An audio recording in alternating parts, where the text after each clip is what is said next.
So here we have 3 garments by Lisa Dyck. We have one entitled Anxiety, one Hope Over Fear, and this one's entitled Hands. Lisa really focuses on the idea of recycling within her work. So in each of these garments, she's taken vintage clothing or vintage quilts in the case of Hope Over Fear and created something new out of them.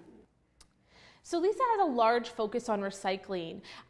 In the case of each of these 3 pieces, there are pieces that would have been given to the Costume Museum of Canada. And often what happened there is bags would be left at the door that could not be accessioned into the collection. And then in the end, Lisa inherited a lot of fabrics because of that and would recycle them. So we can see that in Anxiety, there are a couple suit jackets that she's used, but also one of the things that she's taken the opportunity to do is to really use the opportunity to explore fabrics and explore techniques. And so on the back of the jacket, there is a large amount of fabric that she's sewn in a technique that she's been working on for years to perfect.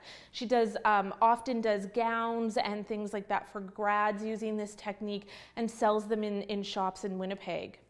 With the Hope Over Fear, Lisa's taken an old quilt and created a large bustle out of it, but also taken the opportunity to use corseting and really make this beautiful corset for the top of the dress.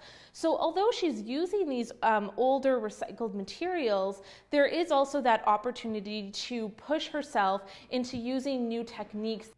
Hands was done by using silk that was hand-dyed by Lisa, and then using vintage gloves looking like they are crawling up the dress.